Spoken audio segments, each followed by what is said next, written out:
Halo Sobat Energi, semoga kalian semua dalam keadaan sehat selalu dan tetap semangat meskipun saat ini kita masih berada di tengah-tengah pandemi.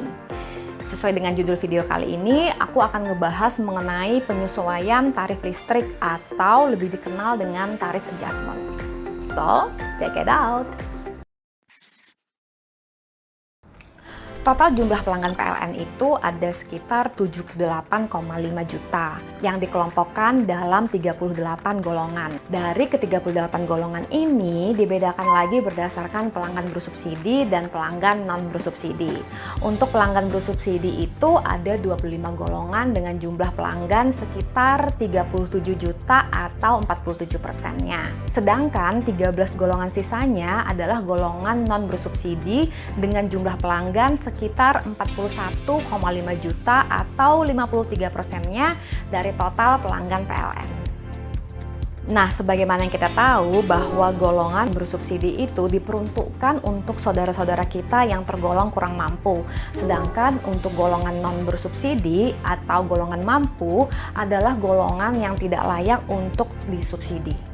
Untuk ke-13 golongan non bersubsidi ini, pemerintah menerapkan kebijakan tarif adjustment yang pelaksanaannya setiap 3 bulan sekali. Tarif adjustment atau penyesuaian tarif listrik ini sesuai aturan ditentukan atau sangat dipengaruhi oleh beberapa faktor yang bersifat uncontrollable atau tidak bisa kita kontrol, yaitu kurs, inflasi, Indonesian Crude Price atau ICP, dan harga batubara. Keempat faktor penentu perhitungan tarif listrik ini sangat dipengaruhi oleh faktor eksternal dan highly fluctuated. Sehingga sebenarnya harga listrik kita juga sangat berfluktuatif.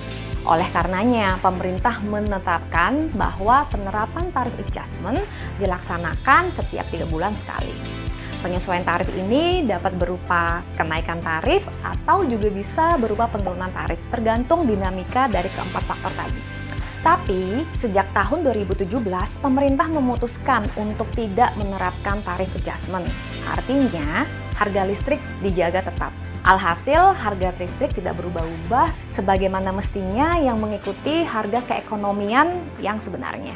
Berikut contoh tarif listrik yang sebenarnya dengan tarif listrik yang dijaga tetap. Harga listrik ini adalah harga listrik untuk tegangan rendah tahun 2019. Di sini kita bisa lihat adanya gap antara harga listrik sebenarnya dengan harga listrik yang dijaga tetap. Kita juga bisa lihat di sini bahwa harga listrik yang sebenarnya itu benar-benar berfluktuatif. Pemerintah menjaga tarif listrik tetap dengan berbagai alasan, yaitu untuk menjaga daya beli masyarakat dan menjaga daya saing badan usaha.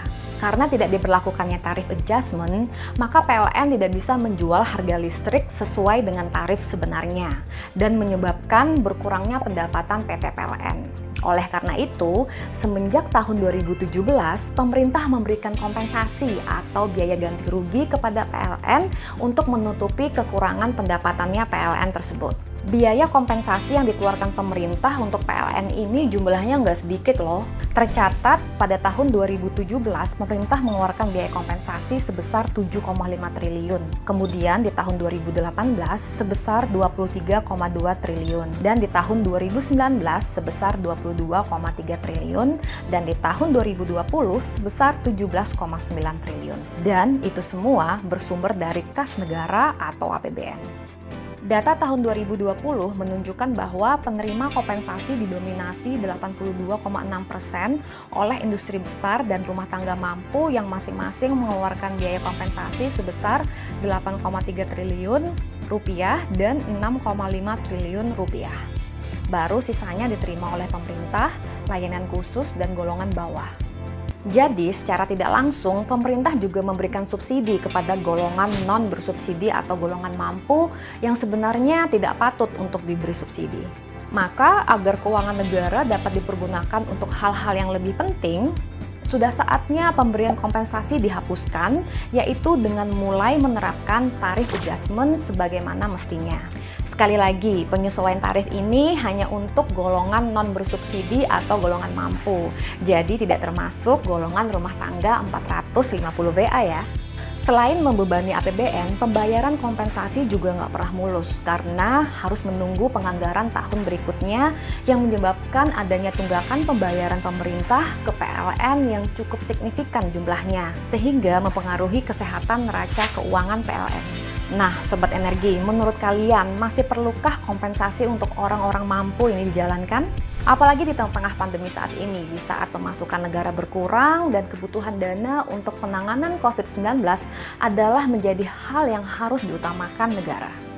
Jika tarif adjustment ini diterapkan dan tidak ada lagi kompensasi, maka dana yang ada bisa digunakan untuk contohnya membeli vaksin COVID-19 yang lebih banyak lagi, atau membantu UMKM kita untuk bangkit lagi dan lebih berkembang, atau juga bisa digunakan untuk membangun infrastruktur ketenaga listrikan di Indonesia yang lebih baik lagi. Contohnya untuk melistriki daerah-daerah yang hingga saat ini belum pernah mendapatkan listrik, karena di Indonesia masih ada sekitar 450-an desa yang belum pernah mendapatkan listrik. Atau juga untuk peningkatan mutu pelayanan di daerah-daerah yang belum mendapatkan listrik selama 24 jam penuh. Atau juga dananya bisa digunakan untuk membantu pembangunan pembangkit energi terbarukan yang lebih masif lagi, beserta fasilitas-fasilitas pendukungnya seperti smart grid, transmisi, interkoneksi, dan lain sebagainya. Nah, bukannya hal-hal ini akan jauh lebih bermanfaat untuk pembangunan Indonesia yang lebih baik lagi ke depannya, dibandingkan untuk harus membantu membayarkan tarif listrik untuk orang-orang yang dikategorikan secara ekonomi mampu. Jika tarif adjustment ini diberlakukan, kira-kira berapa sih kenaikan tagihan bulanan dari golongan rumah tangga? Nah, karena jumlah pelanggannya itu banyak dan masing-masing bervariasi besaran konsumsi listriknya, kita ambil aja rata-rata untuk masing-masing golongan pelanggannya. Kita ambil contoh untuk golongan rumah tangga 1300 PA. Di mana jumlah pelanggannya itu ada sekitar 12 jutaan. Jadi rata-rata tagihan listrik bulanan sebelum tarif adjustment berkisar Rp219.902 per bulan.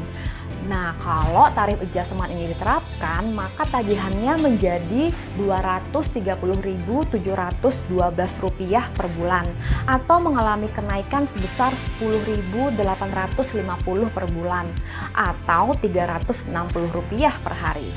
Wow, Rp360 itu untuk membeli mie instan aja kayaknya nggak cukup ya. Tapi kalau tarif adjustment ini dijalankan, jumlah kecil tadi dapat membantu menjalankan pembangunan-pembangunan yang saya sebutkan tadi. Misalkan membantu saudara-saudara kita yang belum pernah mendapatkan listrik atau yang listriknya belum bisa nyala 24 jam sehari dan lain sebagainya. Nah, aku pengen dengar pendapat kalian mengenai kompensasi untuk pelanggan non-subsidi ini dan penerapan kembali tarif adjustment di Indonesia. Kalau kalian suka video ini, please like, share, and subscribe ya. See ya!